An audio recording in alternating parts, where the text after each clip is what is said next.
Today we will see class 12 geography unit 4 chapter 10 human settlements. We all live in a cluster of houses. You may call it a village, a town or a city. All are examples of human settlements. To study of human settlements is basic to human geography because the form of settlement in any particular region reflects human relationship with the environment. A human settlement is defined as a place inhabited more or less permanently. The house may be designed or redesigned, buildings may be altered, functions may change, best settlement continues in time and space. There may be some settlements which are temporary and are occupied for a short period, maybe a season.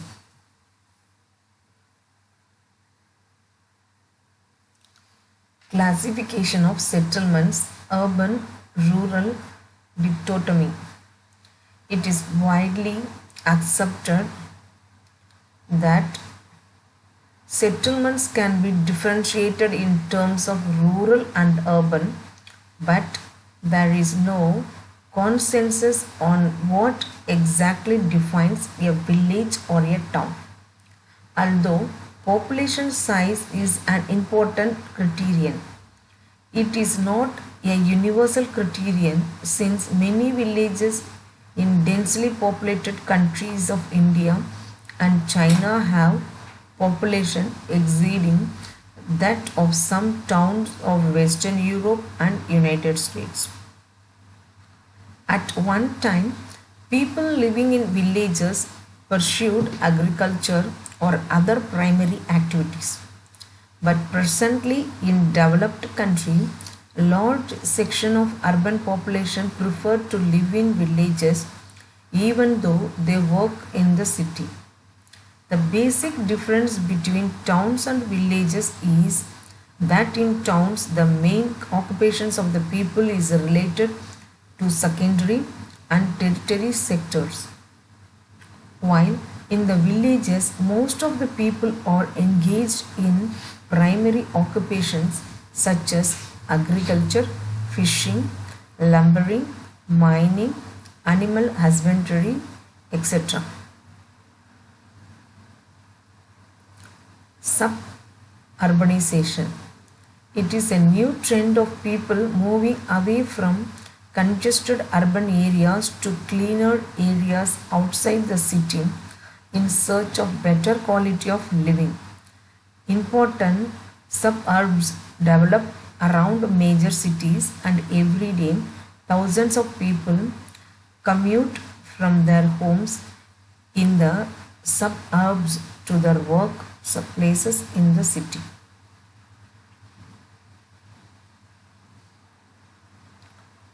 Differentiation between rural and urban on the basis of functions are more meaningful even though there is no uniformity in the hierarchy of the functions provided by rural and urban settlements. Petrol pumps are considered as lower order functions in the United States, while it is an urban functions in India. Even within a country, rating of functions may vary according to the regional economy. Facilities available in the villages of developed countries may be considered rare in villages of developing and less developed countries. The Census of India 1991 defines urban settlements as all places which have municipality, corporation, cantonment, broad or notified town area committee and have a minimum population of 5,000 persons. At least 75% of male workers are engaged in non-agricultural pursuits and a density of population or at least 400 persons per square kilometers are urban. Types and patterns of settlement. Settlements may also be classified by their shape, patterns, types. The major types classified by shape are 1. Compact or nucleated settlements. These settlements are those in which a large number of houses are built very close to each other. Such settlements develop along river valleys and in fertile plains. Communities are closely knit and share common occupations.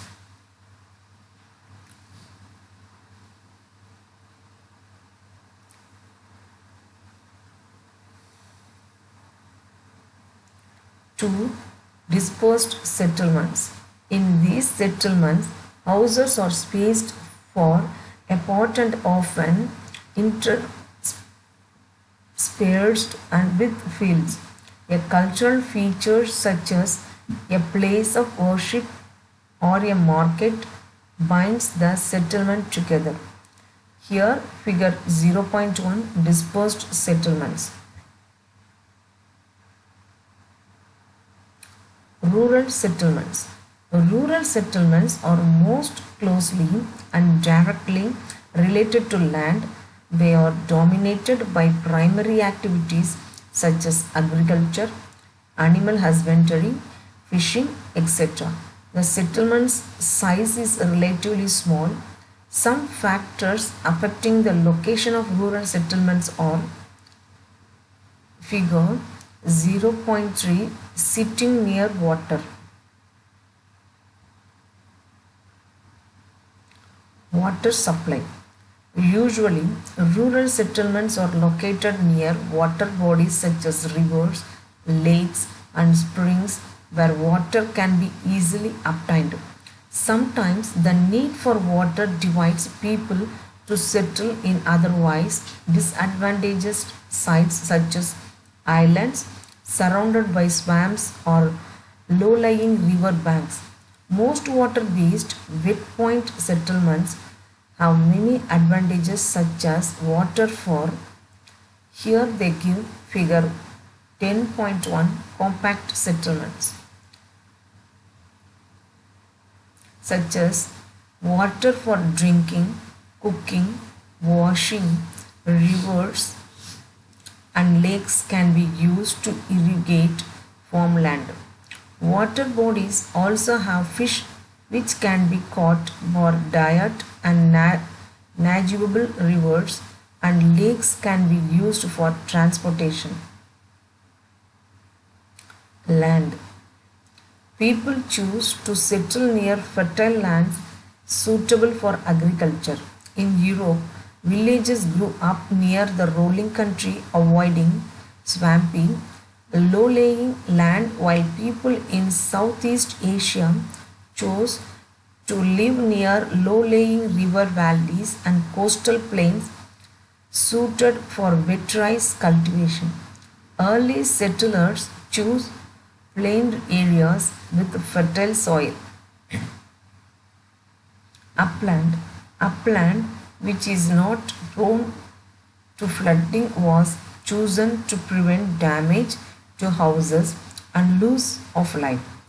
Thus, in low-lying river basins, people choose to settle on terraces and laves, which are dry points.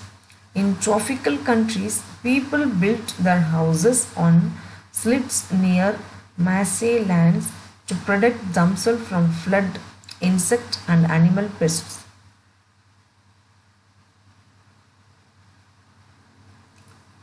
Building material.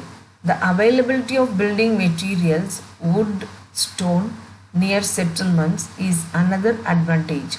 Early villages were built in forest clearings where wood was plentiful. Figure 10.4 house on sled.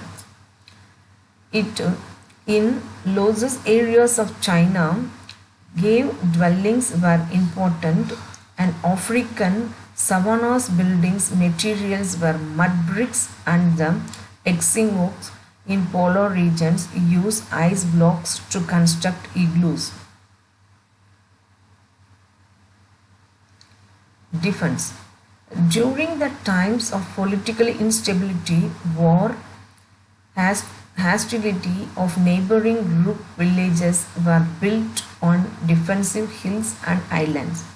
In Nigeria, upstanding suburbs formed good defensive sites. In India, most of the forts are located on higher grounds or hills. Planned settlements, sites that are not spontaneously chosen by villagers themselves. Planned settlements are constructed by the governments by providing shelter, water, and other infrastructures on acquired lands. The scheme of village nations in Ethiopia and canal colonies in Indira Gandhi Canal Command area in India are some good example. Rural settlement patterns. Patterns of rural settlements reflect the way the houses are situated in relation to each other. The site of the village, the surrounding topography and terrain influences the shape and the size of a village. Rural settlements may be classified on the basis of a number of criteria. One, on the basis of settling. The main types of plain villages, plateau villages, coastal villages, forest villages, and desert villages. 2. On the basis of functions. There may be farming villages, fishermen's villages, lumberjack villages, pastoral villages, etc. 3. On the basis of forms or shapes of settlements. These may be a number of geometrical forms and the shapes such as linear, rectangular, circular star like T-shaped village, double village, cross-shaped village, etc. A linear pattern. In such settlements, houses are located along a road, railway lane, river, canal edge of the valley, or along a lea. B. Rectangular pattern. Such patterns of rural settlements are found in plain areas or wide inter-mountain valleys. The roads are rectangular and cut each other at right angles.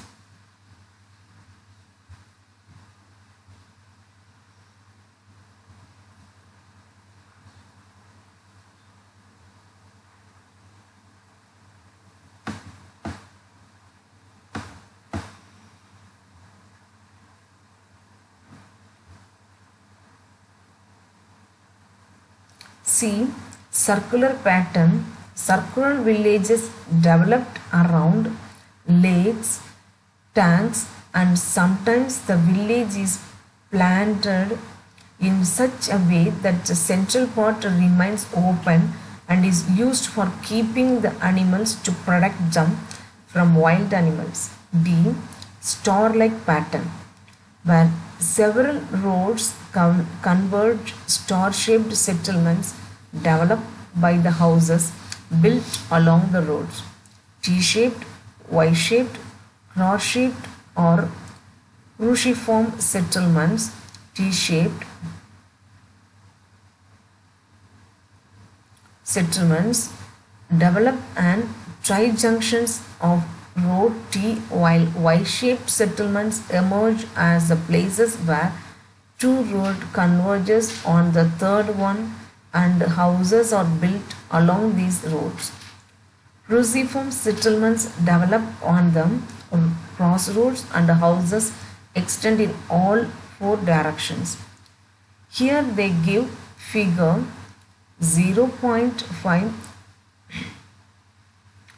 rural settlement patterns, linear pattern, cross-shape patterns, star-like pattern, T-shaped pattern, circular pattern, double pattern.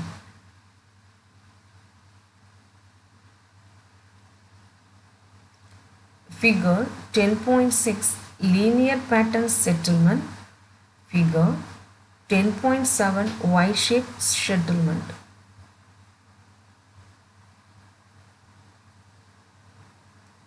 F. Double village. These settlements extend on both the sides of a river where there is a bridge or a ferry. Activity. Identify these patterns on any topographical sheet which you have studied in practical book in geography, part 1, NCERT 2006 in class 11. Thank you. Sharing is caring. Comment your thoughts. Subscribe for more information. Thank you.